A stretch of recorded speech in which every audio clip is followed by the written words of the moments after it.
What is going on, everybody? Jon Impemba here with James Grande. Welcome into the Quick Pitch MLB DFS Live DraftKings breakdown here for Thursday's main slate over on DraftKings. James, my man, a little short gamer here on a Thursday, but plenty to talk about.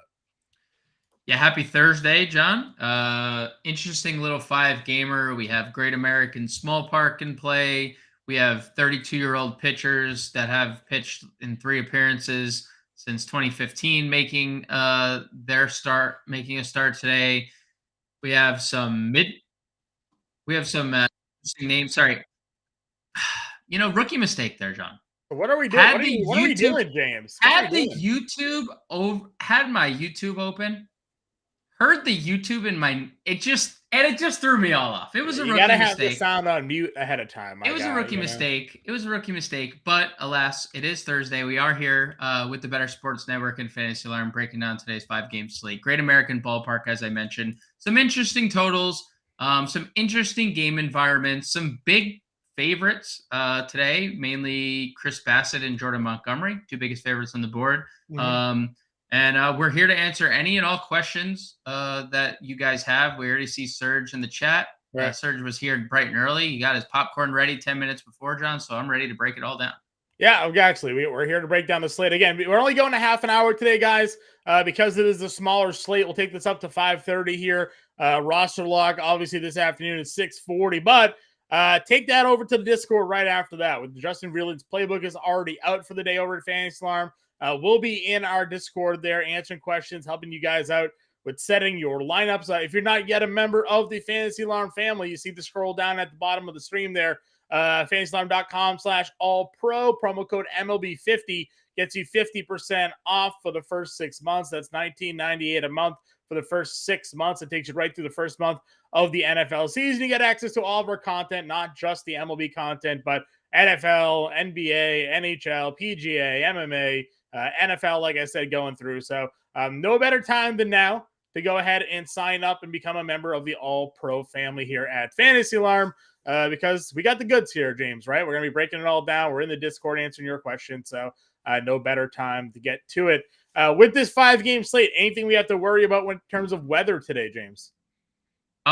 Nothing that stands out at all on the weather front, which has been nice because that's really been, other than a couple of wind spots, right? There hasn't been any bad weather. Yeah. There is like a little wind at Yankee Stadium tonight, which, you never need a little wind helping bats in New York, but a little wind on a warm night in New York, the ball could be flying. But that's also 2 of our better pitchers on the night, so that's a little unfortunate. Yeah. Exactly. Especially on a smaller slate, we talk about it. And we'll obviously break down position by position here today. We'll build a lineup at the end of the show as well. So make sure you stay tuned there till the end. Smaller slate, smaller pitching pool. And if you get the wrong sort of mix of rotations at times, your starting options, not great, right? So smaller pool, like I said, 10 starting pitchers here on the slate. In terms of game totals here tonight, we have a 9.5 total there with the Detroit-Toronto. In Toronto, we've talked about how they moved the walls in rather in the outfield there in Toronto, leading to a lot of runs being scored. Philly-Cincinnati in that Great American Small Park, as we like to call it, opened up at 8. It's now up to 9. Minnesota-New York at 8.5. Pittsburgh-St. Louis at 8.5. And then Milwaukee-San Diego is currently sitting at a 9. We weren't really sure who was going to be pitching for Milwaukee today. DraftKings obviously had Bryce Wilson all day, but James, we just found out who will be pitching for Milwaukee today. Why don't you let the family know? Yeah, 32-year-old Colin Ray, who is a 2015 representative of the Futures game. Yes, 2015. He is well-traveled. He's pitched in the major leagues. All of 30-something games, 36 games in his career. He has largely pitched in the minors. He has spent the better half of, 1, 2, 3 seasons in Japan over the past few seasons. And, usually when you start breaking down guys who have been really made it in the major leagues and are suddenly resurfacing at 32, I mean, there's usually a reason. Like, We've seen a couple guys go overseas and have success, moderate success upon returning. Nick Martinez and Chris Flexen are like the first two that come to mind. Yeah. But we've also now seen the MLB catch back up to those guys, especially Nick Martinez, who also happens to be on this slate. So, I think it's going to be a tough day at the office for Colin Ray. I mean, welcome back, Colin Ray.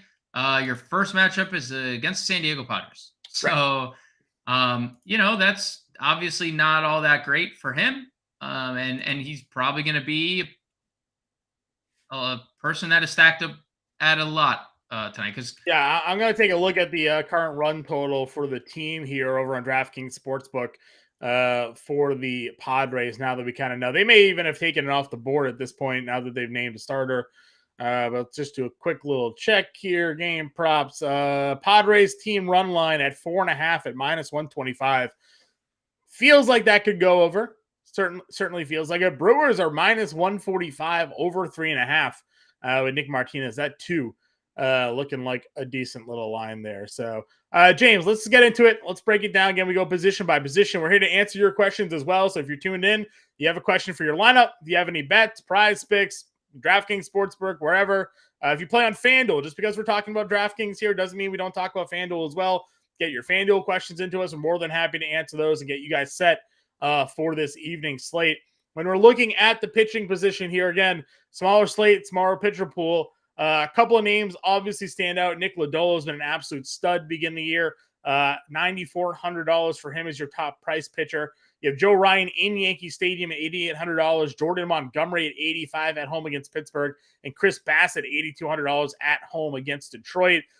Pretty clear, obviously, top group there. If you had to rank them for us, James, here tonight, how would you go about it? So, this is tough because I think Nick Lodolo, and I don't think I'm saying anything too crazy here, has the most upside. I think there's no one on the slate that can match his strikeout potential. I mean, we just saw 9 and 12 in his first two starts. I don't think there's many other pitchers on this slate that has double-digit upside in terms of strikeouts. So if we're talking upside, I would have Lodolo 1, Montgomery 2, Bassett 3, Ryan 4. If we're talking just floor and who I maybe trust, I like Montgomery probably the most, a little ahead of Lodolo. I think the matchup is definitely better. I think Jordan Montgomery does have a pretty high ceiling. He did, throw 7 scoreless innings, 100 pitches in his second start of the year. So there's really no cap on his pitches, especially going into the third start if we've already seen 100 pitches from him. You would hope not, but Minnesota Twins just torched us with Sonny Gray. This is true. This is true. And managers do err on the side of caution with pitchers more often than not. So I would probably go Montgomery 1 in terms of floor. In terms of ceiling, though, it's really hard for me not to pick Lodolo just based on what we've seen and what we know of him in terms of the strikeout equity he brings to the table. 100%. I think that is the on this slate, he has the highest strikeout potential of anybody. Yep. So you're looking at GPP tournaments, you worry a little bit about the home ballpark, but if he's missing bats, we don't have to worry about the balls going over the fence. So clearly the top guy there. I think Montgomery is 2 for me. Bassett 3, Ryan 4. Agreed.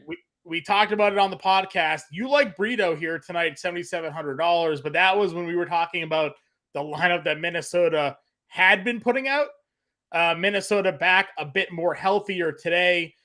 We see Byron Buxton, Carlos Correa in their lineup. Miranda's hitting 5th. Still, the bottom half of that lineup, not too much to be worried about, but just getting Correa and Buxton back in the lineup certainly makes it a little bit difficult to get through. Yeah, it's definitely a better lineup. And look, Johnny Brito is a 25-year-old that made his debut this year. He wasn't a highly coveted prospect. He's not this up and coming thing. 25 isn't old by any stretch. Aaron Judge made his debut at 24, right? He took a longer route to the majors. Johnny Brito's doing the same thing, but he didn't really miss a lot of bats his first 2 starts. His ERA of 0.9, his expected ERA is 5.08. This is a tough-ish spot. The Twins do have a decent lineup when guys are in the lineup. Now, Right. you know, Correa with the back, is the back going to flare up? We're not sure, but I'm sure they wouldn't play him if they felt like he was at risk of re-injuring the back. It's a little warm. There's a little Right. wind in New York. So yeah, I like Johnny Brito. There is definitely some merit to liking the Twins on the flip side of things too. Like I think the Yankees bullpen's a little beat up too. So you can get to Sure. them. This is not a bad spot ultimately. So I like Brito, but I also have, oh, John, this is like, we liked Nathan Eovaldi a lot last night, and we were Yeah. wrong. We were very wrong, obviously. But like that kind of had us short-sighted on like the He still had 7 potential. strikeouts, by the way. The strikeouts were great, but Right. but we were short-sighted, like where we were just kind of poo-pooing the even possibility that he would Right. get hit. That's on us, and that's kind of what Brito feels like tonight. Like I like Johnny Brito in tournaments because everyone is going Lodolo, Bassett, Montgomery. That is like Yeah. a pair of those two, all are 40% owned. Joe Ryan's the obvious pivot, but like below the top list of guys, it's probably Johnny Brito. I think Nick Right. Martinez is going to be weirdly owned, and I don't understand it because he's just not good. I guess if he keeps the ball on the ground, he's okay. But Brito has the most upside of this sub 8K tier. But there is like a world where he gives up 6 earned because we've seen him in the major leagues for 2 career starts, and now the Twins are starting to get some of their guys back.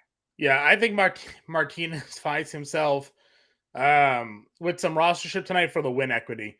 San That's Diego, it, right? That is that's it. it. San Diego is such a big favorite here tonight. If Martinez finds his way through 5 innings here tonight, then you get the win, and maybe he gets you 15 fantasy points Right. at $7,400. Listen, Milwaukee, for as much as we do like them, they were better at home so far to this point in the year. You look at some of their road games lately. I mean, they've been okay, but there's a world where Martinez goes out and maybe gives you a start like he did in opening day, where 7 innings, 3 or 4 runs, 5 strikeouts, and boom, gets the win, and you're at 17 fantasy points. So I think that's maybe what people are looking at as that mid-tier range, but there's nobody else in the slate that we're talking about here. We're not going to play Turnbull, Velasquez, Falter. You're not going to play the Colin Ray, obviously. So, if you're in need of that salary relief, and Martinez, Brito will fit. Otherwise, yeah, Lodolo, Montgomery, Bassett, Ryan to be contrarian tonight for sure. If we're going on over to the catcher position here, James, it's good to do this live now. Earlier in the day, when we do the podcast, we're breaking it down. We're just sort of speculating what catchers could be available. We're looking at some value. Maybe there is, maybe there isn't. The top guys that we looked at are all on the slate. Real Muto, 52. Contreras, 44. Tyler Stevenson against that lefty at $4,200. Alejandro Kirk was somebody that you pointed out there, hitting 6 at 4K. Those are your top options really on the slate for catcher. But Kirk Casale is in the lineup at $2,100 against a lefty, and that is a matchup that, at times when it came to punting, we were okay throwing in a lineup here or there. Yeah, so last year against left-handed pitching, Casale only hit 218, but 353 OBP, 491 slug, 844 OPS, 273 ISO, 365 WOBA. Like, not an average guy, but power, right? There is power. We're talking about the righty-lefty split, and we're in Great American Ballpark. So I don't dislike Casale for savings. The issue is, like, do we need to get there? Like, it depends on where you're going. You can, if you're playing Toronto or if you're now playing San Diego, which I assume both those stacks are going to be 2 of the more popular ones on the slate, then yeah, you probably do need Kirk Casale or someone this cheap. If not, like, I'd obviously rather, it's like the Adley Rutschman and James McCann thing from Wednesday, where like Adley Rutschman is just infinitely better than James McCann. But we look at James McCann, you're like, wow, he's hitting fourth and he's 2,400. Why wouldn't I just punt James McCann? And not that Adley was amazing or anything, and Was like, today and walk if off you homer? was today, but like it didn't hurt you. But like more often than not, playing Kirk Casale and James McCann over Tyler Stevenson and Adley Rutschman probably hurt you more often than they help you. So like I'd rather play Stevenson, but like saving $2,100 off of the other Cincinnati Yeah. catcher isn't a bad Yeah, it all idea. depends on your lineup construction, like you said. Now, if all of a sudden you're looking to get a Soto and a Bogarts in your lineup, probably can't spend up at catcher to do so, right? Right. Given the way the rest of the slate is. So I'm with you there. For me, it's you pick a Cincinnati catcher. Those are the two I want to put in here in my lineup tonight. It's either Stevenson or Casale to punt. It's nothing to take away from Kirk, obviously being that Blue Jays lineup who he homered the other day. Or we know Real Muto, it has a lot of talent in that ballpark as well. Contreras gets Vince Velasquez, what a gas can he is, but it's the ballpark in Cincinnati. It's the matchup against the lefty that we like both of those guys here for sure. Moving on over to first base. Again, talking about top tier guys here. Goldie's at 59, Vladdy's at 57. $1,000 price drop down to Anthony Rizzo hitting third here tonight for the Yankees going up against Minnesota. You generally like Rizzo in that Yankee Stadium ballpark there. Top three guys for you. Are you looking to spend up at first base this evening? You can. I mean, there's nothing wrong with getting to Goldie. He'll be a lot less owned than we've seen him in the last three slates, considering they're not in cores anymore. I think Vladdy is probably your top spend of the day at first. One of the top spends on the day in general. Spencer Turnbull's been terrible. Vladdy's hit right-handed pitching extremely well his whole career, this year included. So, I'm definitely okay getting to Vladdy. Things got a little more interesting again with the San Diego stuff, considering they have both Nelson Cruz and Jake Cronenworth first base only here against Colin Ray. I mean, if you're building out a San Diego stack, like very open to using either one of them. Over Cruz, right, with the righty on the mound. Probably, but like I'm perfectly fine getting to Nelly. Nelly's been good, and Colin Ray. I mean, if he was shipped off in Japan, it wasn't like only lefties were hitting him, or like shipped off to making 36 professional outings in a span of 8 years. Like it's not only lefties hitting him. So it's probably Cronenworth. Cronenworth's probably the lean, but I have no problem getting Nelly Cruz either. I forget if you mentioned it at the top of the show. I'm just gonna take a look at the quick lefty righty splits there for Ray here. Let's see here. Lefty versus righties in his career. Righties 802 OPS. Lefties a little bit worse there, 713. Some of these are obviously bullpen outings, not necessarily a fair shake in terms of how he is as a starter, but definitely pretty interesting there. Righties certainly doing a little bit more damage. So yeah, maybe you're right there with Nelly Cruz. Mid-tier range, and we're not playing any of the Pittsburgh guys here. Alec Bohm gets Lodolo. We do like Bohm. Do you care for the matchup here though? I mean, Lodolo can give up a home run, and Bohm's been really good, so it's a great hitting environment overall. Like Cincinnati is hard place to ignore. So yeah, I mean, I don't dislike Bohm. He's not like a priority of mine, but I can get to him in tournaments. Okay. And then value tier, we have Rowdy Tellez at 32. Frankie Cordero back in the lineup. Man has all the power in the world. Will Myers at $2,700 hitting the middle of that Cincinnati lineup for us there. And then we got Brandon Belt at $2,500 hitting seventh against Turnbull. Yeah, I really like the value tier. Rowdy Tellez, I like against Nick Martinez for a cheap home run. We mentioned on the podcast, Brandon Belt just has had a bad luck career playing in San Francisco and never really exploring anywhere else. And I understand that he is not off to the best start of his career, but Brandon Belt just not suddenly washed. He had a really good year a year ago. I like him. 3 hits 2 days ago, so. Yeah, I mean, I like Brandon Belt in this lineup. I could get anywhere between 2 through 7 in this lineup. And I like Will Myers. Like Will Myers has made a career off hitting lefties. I like the position flexibility Myers brings you with first and outfield. I think it's gonna be a tough spot for Bailey Falter. I know he just faced them and was pretty good, allowing just one run, but he's a lot of home run in both the starts. He's not really a guy who misses Yep. bats. I like any of those value guys. Myers probably being my favorite belt. I do Sarah's like walking Belt who the quite a bit. go-to first baseman is to me. It's Vladdy for me at 57. If I'm spending up, otherwise we're going value tier. Yes, Yep. agreed. Second base here.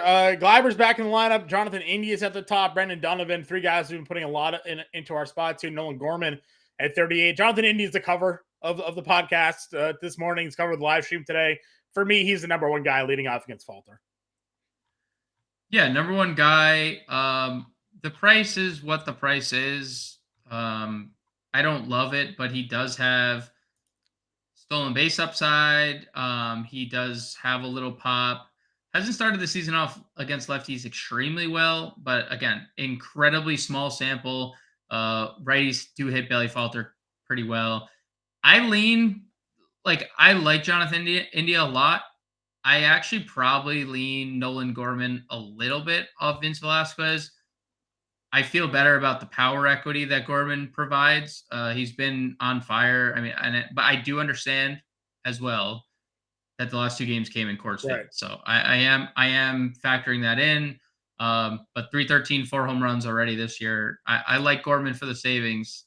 If you have the extra money, get to India. That's fine. I love Gorman for the savings. All right, mid-tier guys, give me your one or two that you'd be willing to throw into the lineup here.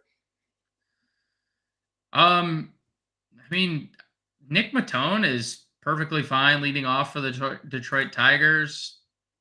Home runs in back-to-back days. It's not something that's like we're gonna see every day or really ever, but ride the streak while it's hot. Chris Bassett hasn't been great. I mentioned it last start or prior to last start. I mean, the St. Louis start was a disaster. There was a little bad luck behind it. 5 home runs already this year from Chris Bassett, though. So I like Nicky Matone and Eduardo Julian leading off for the Minnesota Twins. Stone Cold Mim. He's got a little speed, so he's like Luis Arias light, where he is an on-base freak of nature. Sure. So at 2K leading off, don't hate that at all. Yeah, just a couple more minutes left in the show, guys. You can get us your questions if you have them. Otherwise, we'll be in the Discord helping you all out with those lineups as well. Third base position here, James, usually where we look to spend up. But we do have a value play that we do like tonight. Steer at $3,000. Feels like he's going to fit into a lot of builds there. Going to get that righty-lefty matchup against Bailey Falter at $3,000. But Machado there against Colin Ray, now much more appealing. Nolan Arenado at 54, and the forgotten Blue Jay, Matt Chapman at 5K. Yeah, so Machado is obviously the spend up. Matt Chapman, he's no longer the forgotten. We talked about this morning. No longer forgotten. Everyone's playing Matt Chapman. Hard not to. Almost hitting 500 on the year, 4 straight multi-hit games. And everyone's playing the Blue Jays tonight, and that's, as they should. But yeah, Spencer Steer, fantastic spot, hitting second, gets the split advantage, and Bailey Falter, 282 average against right-hand batters this year. So I like all those spots.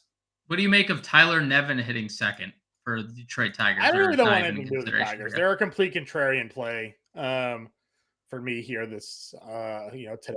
Okay.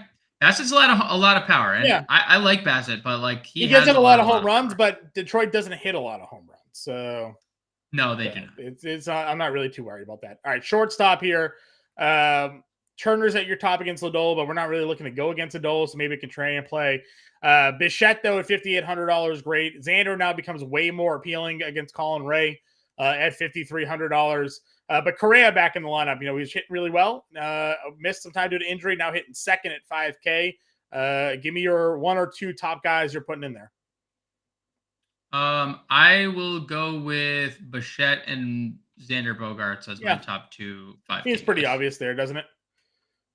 I mean, I think there's merit to getting to Turner in Great American and Adames for tournaments, but I don't have a lot of interest in Correa just because he was hitting singles pretty much exclusively before the back. Then there was the back. Like nothing about Correa at 5K really stands out. Volpe back down to the 9 spot with everybody back in their lineup, but wraparound stack. He's 2,900. Then Barrero, that we talked about on the podcast as well. He's 2,400, also hitting 9th, sets you up for that wraparound stack. Obviously, the other day he had the home run, 0 for 4 yesterday. If you had to pick a min, value shortstop, you going Volpe or Barrero? I'd go Barrero. I like the power upside there. Okay. And then outfield here, we know there's a ton of value. We'll talk about that briefly before we jump into our lineup building, but give me your top outfield for spend up today. I think the Colin Ray news pivoted my attention right to Juan Soto. It's really hard not to just want all the Padres tonight.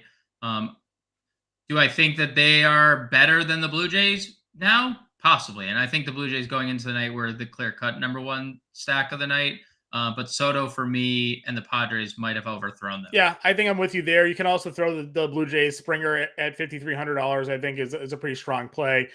We talked about how Castellanos had a bit of a power outage, but he does return to Cincinnati. He is facing lefty. If you wanted a contrarian home run play, the Phillies and Castellanos against Lodolo may be someone to target. We like Varsho at $4,100 there as well.